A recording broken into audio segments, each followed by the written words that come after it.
Good evening, everybody, and welcome to the daily Rambam Shiur, lesson number 101 and 102, the rules of Shechitah from the 3rd until and including the 8th chapter.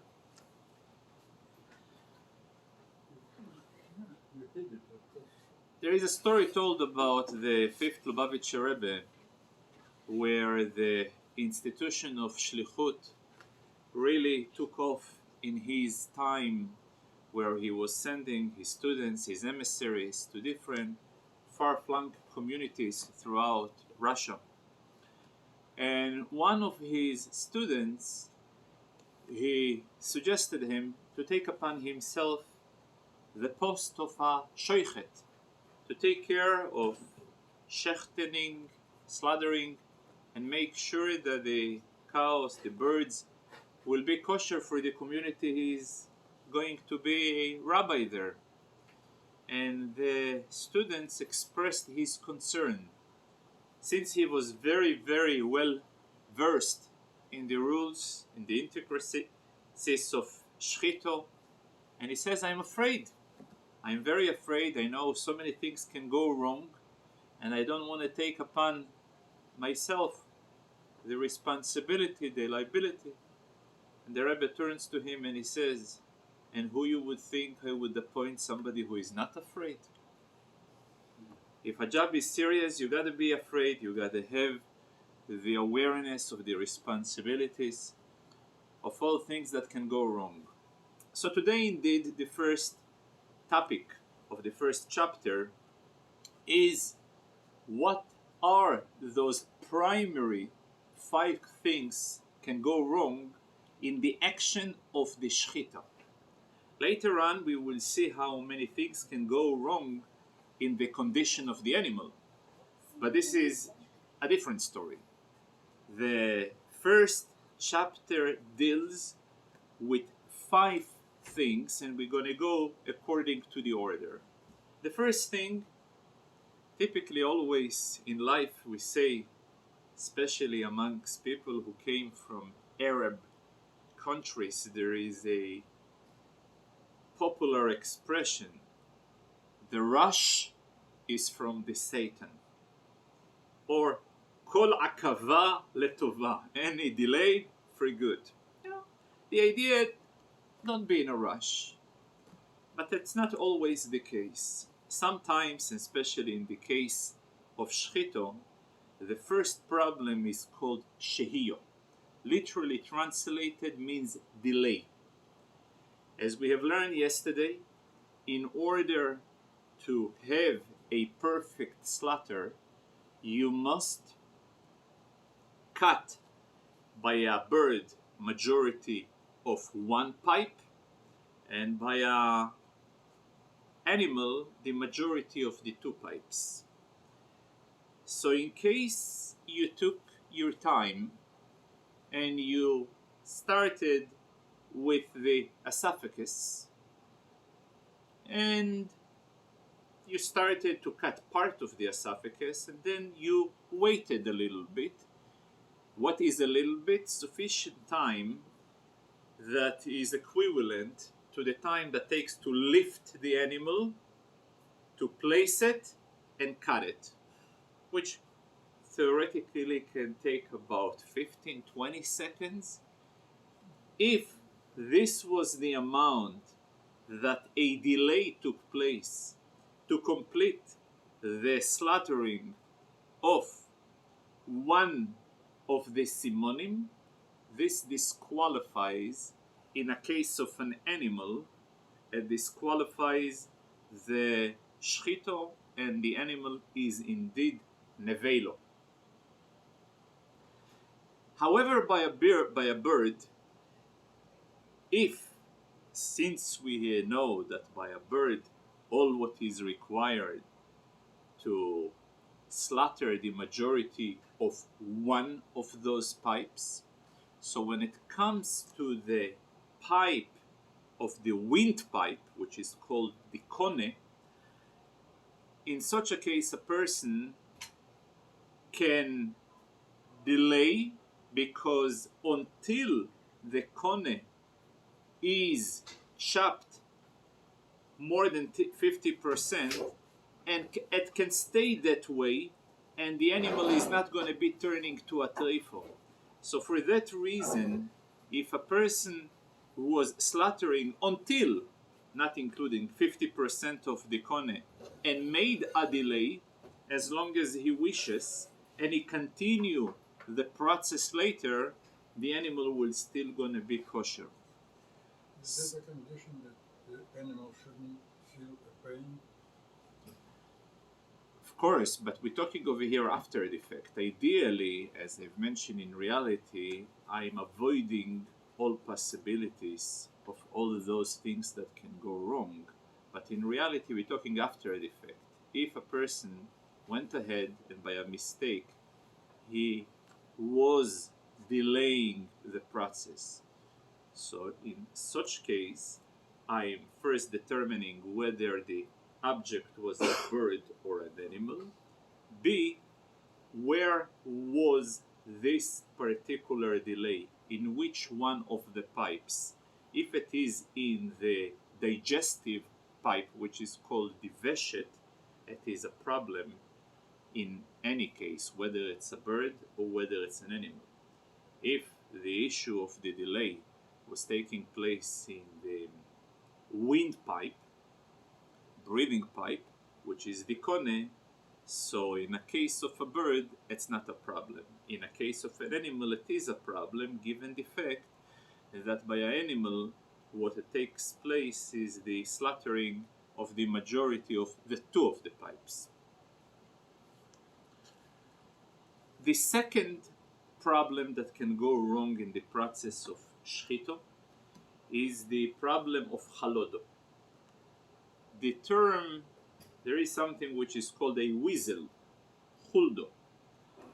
You always find the weasel crawling, jumping within the cracks of the caves, of the rocks. So it is an allegory. Any type of a concealed slaughter is problematic. How can a slaughter be concealed? When a person sticks the knife in between those pipes and he moves up or down, in such a case, given the fact that it was not done on the surface in an exposed way, it's called in a hidden way, in a concealed way, this is a defective slaughter. This is a disqualified slaughter, and the behemoth, the animal, will be treif.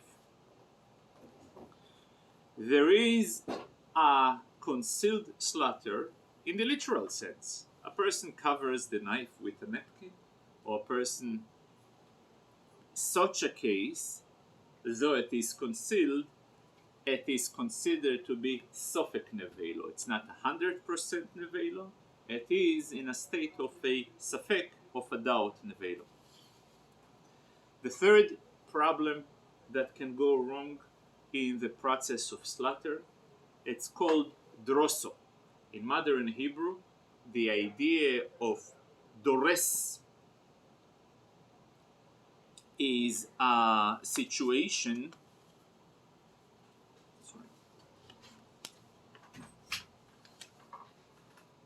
It is a situation when he is, dores means stepping. When you're stepping over something, you are dores.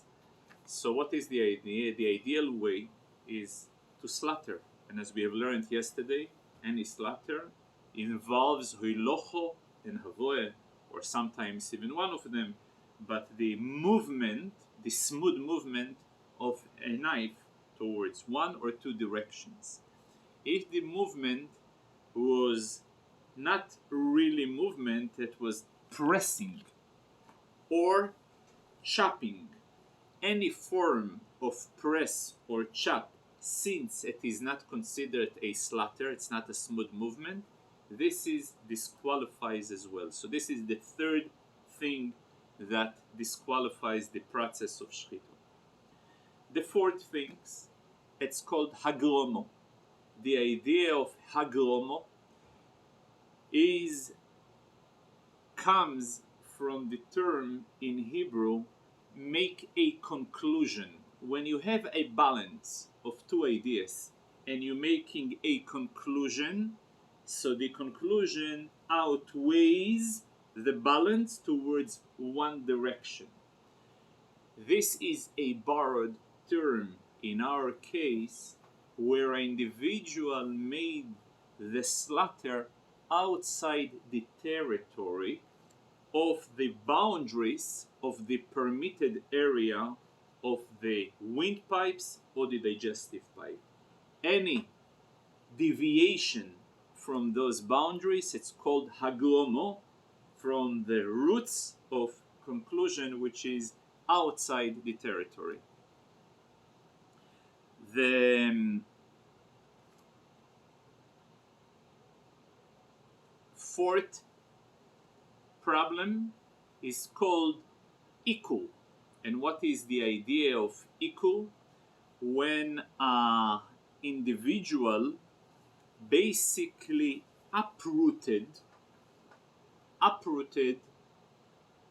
the pipes from their location and pulled them out. So in such a case, basically he was not really chopping them, he was not cutting them at the right place. So for that reason, so if we will summarize again those 5 issues that can go wrong, we're talking about a delay,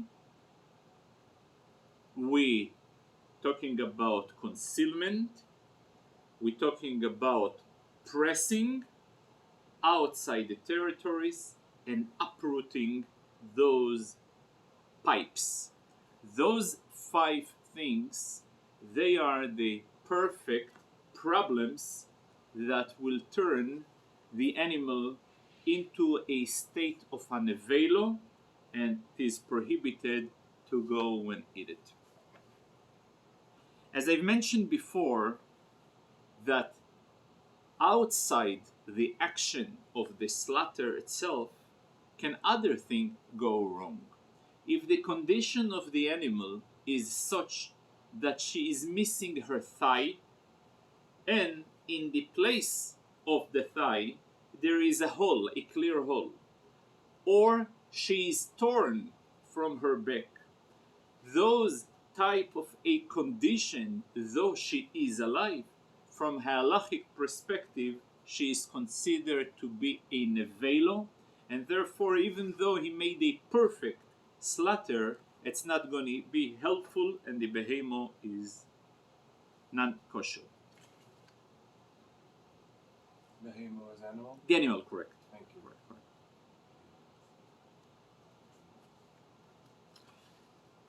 As I've mentioned before, that the windpipe, as long it is, even if the windpipe happened to be cut, as long as it's not being cut more than a majority, the animal is still going to be kosher.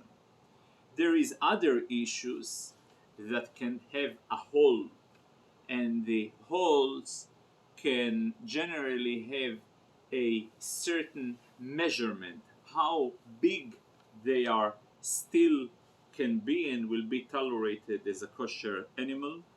And generally speaking, it is required a size of a iso. I would say it's about a dime, size of a dime. Until that size, even if it has a hole, it's still going to be acceptable.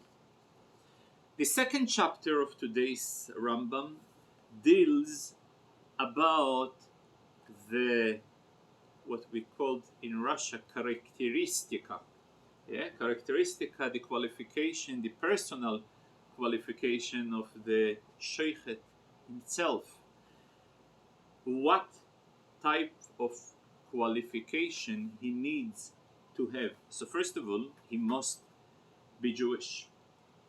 Second, he must be knowledgeable, at least in those 5 things that they are disqualifying the process of the slaughter. If an individual is not aware about those issues, though we happen to see him mimicking other Shochtim, and seemingly he has done a perfect job, and the Rambam counts 3, 4, 5 times. Nevertheless, I will still not going to rely on his slaughter unless someone has been supervising him while he was doing it. The reason? Because since he is not aware about those issues that will disqualify the Shechitah, he may indeed make a Shehiyo, a Dose, all those issues, and not be aware of it. So for that reason, the qualification is first of all for him to know. On the other hand,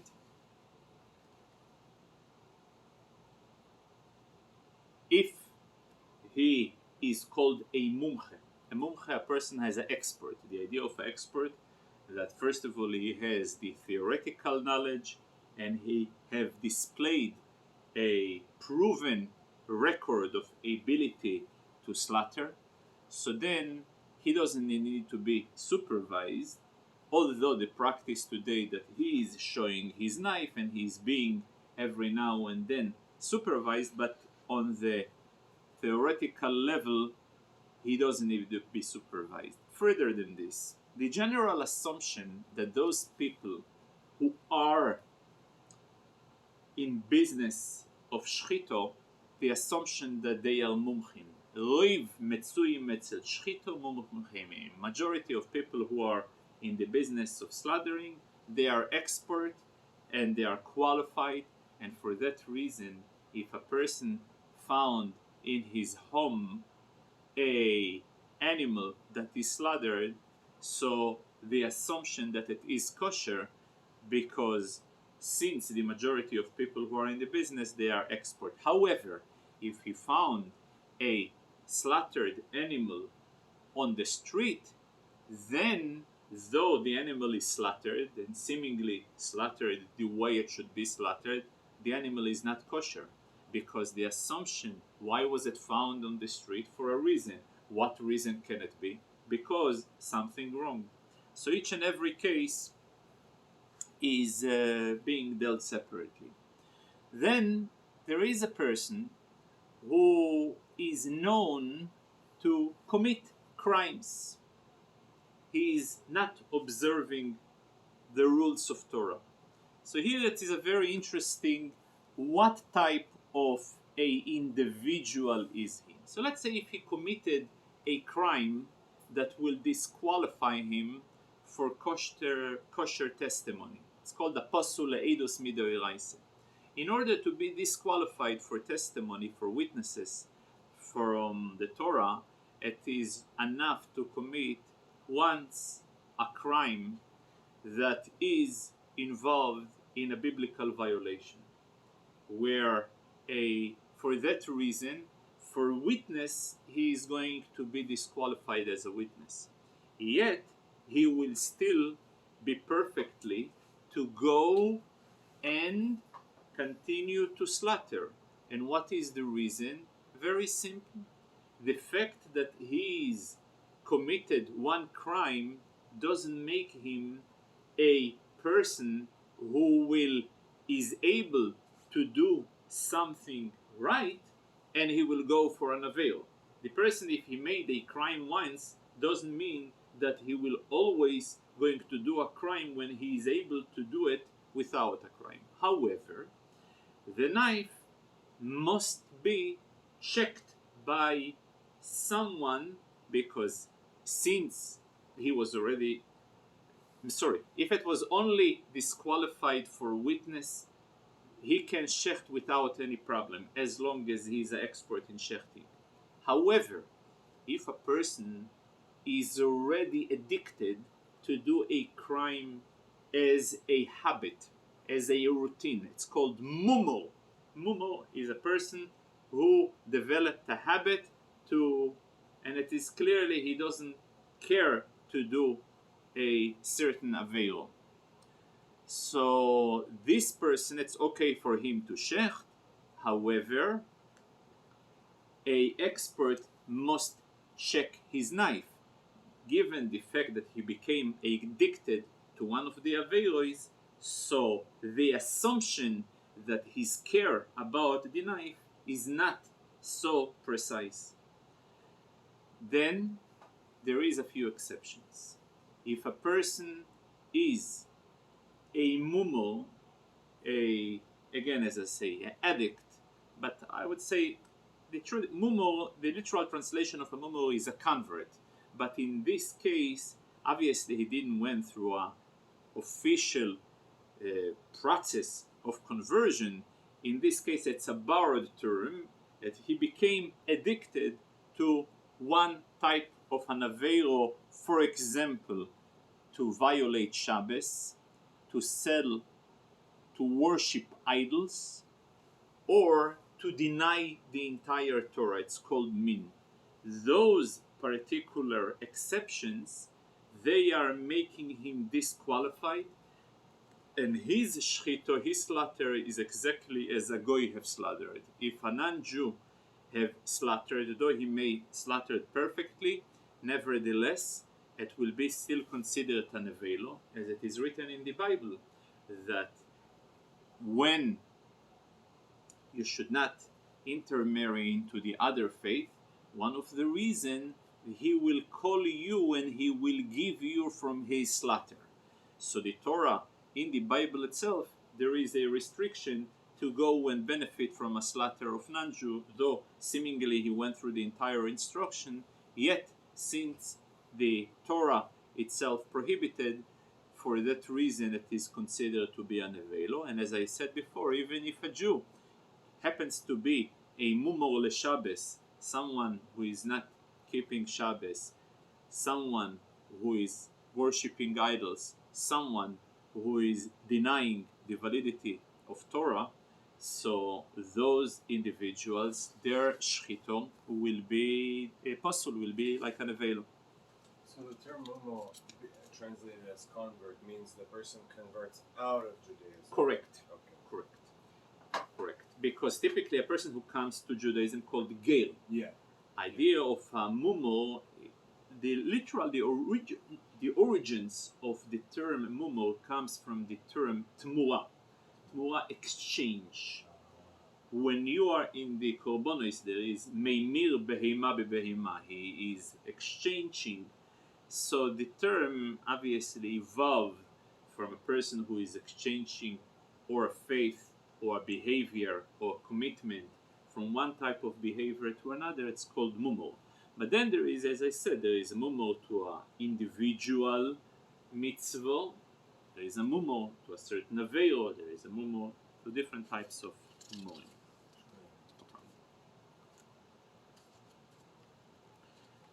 There is a group which is called sudokim and baitusim. Sudokim are Jews who are accepting the faith, however, they denying the validity of the oral tradition. It's called sudokim. The reason why they called sudokim, they are named after an individual by the name of Tzaddik. Shimon HaTzadik had two students. Antignoi Shisoichoi, which means the students of Shimon HaTzadik. He had two students, that one of them named Tzaddik, the other one Baitus, and they started a cult. It was at the end of the second temple. They started two cults, but their communality was a denial of the authority of the oral tradition. So those people, as long as someone is watching over them, being supervised that their shechitah is done properly, the shechitah will be fine. The last chapter of lesson number 101 deals about all types of treifo. The term treifo in Hebrew means pray. Pray. Not now we are bound to pray. The other prayer. Yeah, but the other pray, correct. When an animal Yes. prays over a weaker animal, Yes. or a praying bird is praying over an animal, this is the original disqualification of an animal to be eaten, even though the animal have been slaughtered properly and nothing wrong went with those 5 items that they are disqualifying the process of the slaughter. Nevertheless, since the animal have been traumatized by a praying object, therefore, if all the requirements were met, the assumption that the animal cannot be prolonging its life for more than 12 months, and for that reason the assumption that it's a dead animal, and for that reason the definition of treifo and nevelo, they are for most purposes have a equal definition as far as the prohibition of consumption of the animal. Hunting was prohibited. Hunting is hunting. Was it prohibited? It depends what type of a hunt, for what purposes. Well, it could be different. It could be birds, it could be deers, it could be. We can't. Jews can't eat Oh, dead animals. so that's exactly the point. If a hunting is being done for, yeah, it is prohibited for eating, because when you hunt, you may harm the animal to such an extent that if you would leave the animal in its condition, wouldn't be able to prolong their life. So obviously you cannot, if the purpose of hunting is for the purpose of consumption of the food, obviously in the process you may very well turn the animal into a treifo, which is a prohibited object. Yeah, definitely. No, but he could be helped Oh, so if to die sooner, and yeah, but then, if he was just wounded. yeah, but the consumption, we're talking about the consumption of the food for eating purposes. For eating purposes, hunting for eating purposes, obviously it is prohibited. No, if you're hunting for different purposes, for to collect the fur or the, that's a different story. But I was yeah. thinking about eating, but Yeah. I was thinking that during hunting, not always you will eat. Oh, exactly. You're right. Wound Yeah, animal. you're right. So in fact, you are right. Exactly. As long, so that then, yeah. So, but the idea, why to begin a process that very likely, or there is high chance to harm the animal in such a case that it will be irreversible damage and be in the process of this. But first of all is the idea of treifo is being preyed by another animal. Since the Torah itself is mentioning this problem, though the Torah brings a very specific type of animals, nevertheless, the Torah doesn't mean to limit only to those animals, because there is a rule, diber hakosov behoive. When the text in the Torah is using an example, it will always select the most frequent example. If animal happens to be the most frequent example, however, there is lots of parameters in order to define what is considered to be praying. First of all, pray is only with the front, what we call the hands, not with the legs, from a Torah perspective. B, it must be done deliberately with an intention. C, it must be done when the animal that prays is still alive. Because, for example, if the animal who is praying were catching with the cloth the victim and dead, and it died on him, and only then took out the cloth, then it's not qualified into what we call to be prayed, because apparently the venom is able to come out while the animal is still alive. So this is when we're speaking about the problem of treifo, of praying animal. There is many other issues which being dealt when a limb is being poked and there is a hole in the limb, when something is missing. There is specific limbs that the problem of a taking or a missing or a damaged type of a defect will appear in them. There is quite a very prolonged discussion in the later part of the Rambams today regarding the lungs of the animal. There is a common practice in many of amongst the butchers, the slaughterhouse, when at the end of the process of checking into the animal is to blow up the entire lung and to determine whether there is any holes out there. Sometimes when there is any doubts, so additional dipping the lungs into, when it's already blown up, into water to see if bubbles will appear, same way as I'm going to check a flat tire, in order to determine how severe the problem is. There is specific discussion in the different parts of the lung, the external, the internal. Tomorrow, Bezrat Hashem, we're going to try to zoom in on more detailed resolution on the anatomy of the animal in order to bring clarity in the determination of the different treifos disqualification of the animal. Thank you very much. Yes, All the best.